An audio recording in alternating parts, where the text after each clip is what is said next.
The majority of generational trauma and childhood wounds are maternal. The mother wound runs real deep in so many of us. And this in turn interferes with our self relationship as well as our interpersonal relationships. The wounds of abandonment, neglect, feeling like you're not good enough for anything or anyone, and narcissism. These all stem from the mother wound. This is because the mother is the vessel for life. She is the creator of us all. It's always her attention, her approval, and her love that is desired first and foremost. The mother is all of our first home inside of her womb. Her heartbeat is our first point of comfort. Her breast provided our first nutritious meal. Her bosom and her arms were the first places where we ever felt safe. She was the place for us to trust where we assumed we would never feel any harm. And at some point during adolescence, many of us were harmed. And not all physically, but emotionally, mentally, and so many of us verbally. We were screamed at and led to believe that our behaviors were our fault over menial little things that we did when we did not know any better. You know about those little things that you got in trouble for and that you were led to believe were your fault. Whereas she screamed at us because she didn't want to be accountable, nor did she know how to manage her emotions from her frustrations of being overwhelmed. These traumas and these wounds came to us because we may have wanted her attention and we never received it when we needed it. She either told you that you were getting on her nerves or she just made you feel that way. There were many times where we needed our mothers and she just ignored us. Or what about the times when we cried and were afraid of something and she screamed at us and told us to shut up instead of tending to our emotions and making us feel safe? Many people still hold mother wounds for the ways that they've pedestalized their mothers, to only realize that she did not view herself in the same regard that they viewed her, or in the regard that she portrayed herself to be. The mother wounds run real deep because she may have criticized you more than she praised you, which then made you feel like you could not do anything right no matter how hard you tried.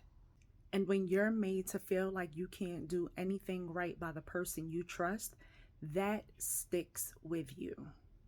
And over time, we were led to believe that a lot of our wounds were daddy wounds, were daddy issues, because your dad could have been right there. But your mother may have interacted with him as if he was another child in the home, because she was the real leader in the house. And for many people, you held on to these wounds as you got older, and then you just allowed them to trickle into all of your relationships. But before they trickled into your interpersonal relationships, they trickled into your relationship with yourself. This shows up in many ways. It showed up as having children too young because you wanted someone to love you unconditionally. And this was done with no plan whatsoever. It can show up as getting married way too young without knowing who you are or what you really have to offer to yourself first and then to someone else. But one of the biggest ways that it shows up is being a people pleaser, doing things because other people told you that it's what you should do instead of living for you. It also shows up as being afraid to live your dreams with your eyes open because you're too afraid that it will not come true. And it can show up as still working to get your mother's approval, doing all of the things that you believe would make her happy and still being criticized for it. There are many other ways that it shows up. It can show up as being manipulative, not loving yourself properly, bringing people into your life with no intentions on loving them. Or what about those who play victim in their own lives as if they have no authority over their actions? All of these things lead back to the mother wound because she was your first home, your first point of comfort, your first place of trust, your first nurturer. And if you couldn't feel comfort with your mother, then you then in turn, not for everybody, but for many people, they don't feel comfort within themselves.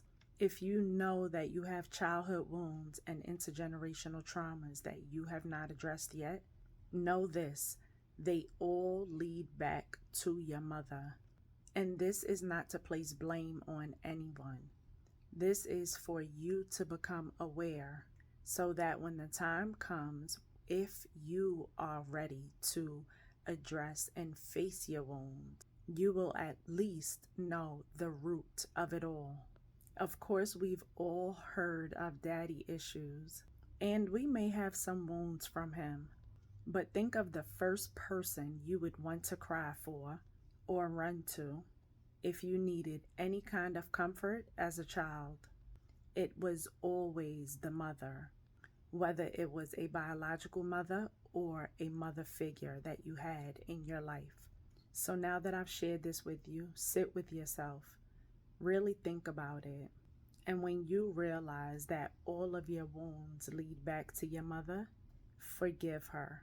And you do not have to forgive her to her. You can forgive her to you.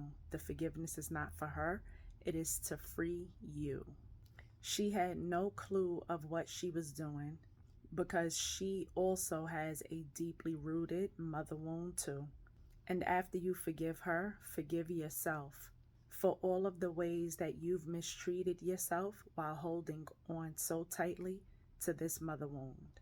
Then forgive yourself for all of the people that you've mistreated.